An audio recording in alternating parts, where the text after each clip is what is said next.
Good morning, ladies. Happy Monday. For those who are watching, if you don't know me, my name is Nardine and I am a licensed marriage and family therapist. So I want to welcome you to Meditative Monday. So a lot of us, we're all in the same boat right now, obviously. But I think what's happening right now is that the initial adrenaline from our transition is wearing off, and now some of us might find ourselves hitting a wall. So what I really wanted to talk to you guys this morning about is where we're at emotionally, mentally. And so for some of us, we may be feeling overwhelmed, fearful, anxious.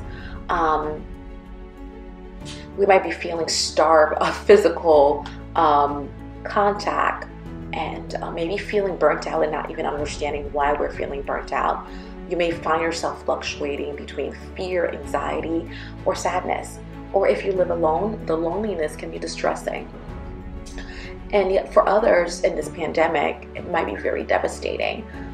Some of you might be dealing with the loss of family members or family members that are sick. Or the loss of income.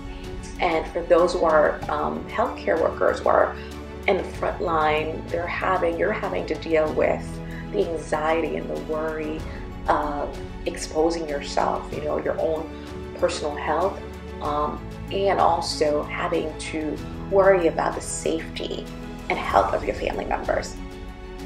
So can you relate? How are you coping with all that? Whether you're feeling stuck or feeling the need to produce at this time, your responses to this experience is a result of normal human responses to any situations that are overwhelming or anxiety producing. As human beings, we are not comfortable with uncertainty. So we want a roadmap for everything. Well, I'm here to tell you that there's no perfect way of navigating this. We are all pretty much in uncharted waters. So let's go back to our coping mechanisms we might be using currently. Some of you might get really busy. You start feeling that void with the need to produce, maybe catching up on things that you've put off for a long time, different projects that you wanted to do, but you have that strong need to not waste time. You need to do and do and do and do.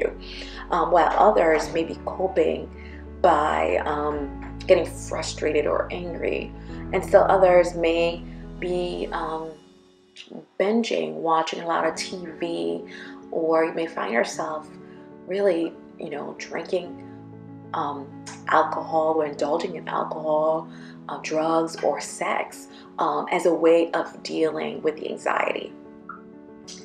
So how should we navigate this? I know that you probably have seen tons of tips in terms of staying away from the news and really getting outside, getting some fresh air, getting your exercise in. But I didn't want to overwhelm you today. I just have 2 tips for you today in terms of what to focus on. The first one is to be present. So when I think about being present, I think of Matthew 6:34. It says, "Therefore, do not worry about tomorrow, for tomorrow will worry about itself. Each day has enough trouble of its own." So essentially, we need to take it one day at a time because we are unsure what's going to happen the next day, honestly. Whatever that looks like for you, being present is so essential. You might be fearful, you might be anxious, you might be in a place of gratefulness, but whatever you are feeling, it is so important to be present in it. And the other part to that is to bring God into that space. Whatever you're feeling, allow Him to sit in it with you. And the second step is to understand what you're feeling internally. So when we allow ourselves to be present, we can truly understand what we are experiencing, what we feel internally. So the way to do this is to be curious and non-judgmental. And by that I know that we can all fall prey to that, where we are judging our reaction to things and thinking to ourselves, well, we shouldn't feel the certain way that we feel. So when we do that, it's not safe for our thoughts and feelings to come to our awareness. So we need to practice mindful curiosity without judgment with self. So when we understand what we are feeling, we need to acknowledge it. However, we need to deal with it in a balanced way, not denying or minimizing or ignoring what we feel, but also being careful to not overindulge, obsessing or ruminating over our thoughts and feelings. I read a quote that says that we are human beings, not human doings.